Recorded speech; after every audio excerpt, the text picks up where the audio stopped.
And I would always think like, oh my God, I'm literally gonna die doing this. My name is Kaylee Zuniga. I'm 22 years old. So about 2 weeks ago, I graduated from UNC with a double major degree in communications and business studies. So I was 14, 5 days from turning 15 years old, and my father passed away. My dad had been diagnosed with severe cirrhosis. My dad was an alcoholic for as long as I was born, and before even my mom, he was an alcoholic.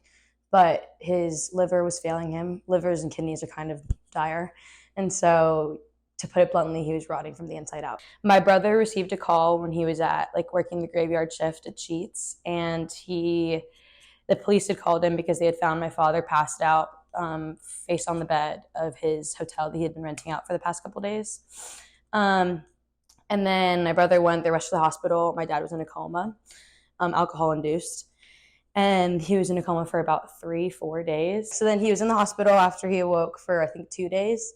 And then they sent him to hospice, and he spent a day in hospice. And then that next day was when he passed on Sunday. My mom received a call from hospice saying that he had just passed. And as soon as I turned the corner, I hear my mom scream like bloody murder. As everybody was rushing towards the door, my grandma just said, who's gonna take care of the kids? Because we can't bring a 4-year-old to hospice.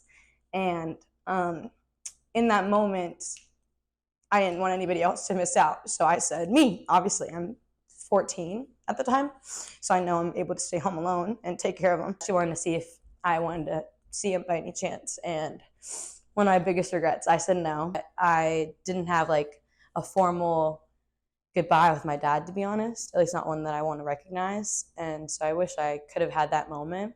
My dad was just like a ray of sunshine in so many people's lives. He was a lovely man, just he was consumed by his addiction.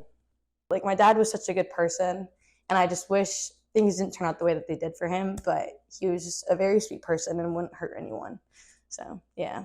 I would, of course, love him to walk me down the aisle one day and share that dance with him, but that's what I have my mom for. I'm a spitting image, and I'm better than him. I'm literally Rudy 2.0, so I really do think I'll be able to live by him and do his name a little bit more justice than he did.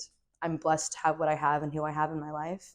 So I think I really did use it as a moment to grow. There have been some bad things that came out of it, but also a lot of beautiful things.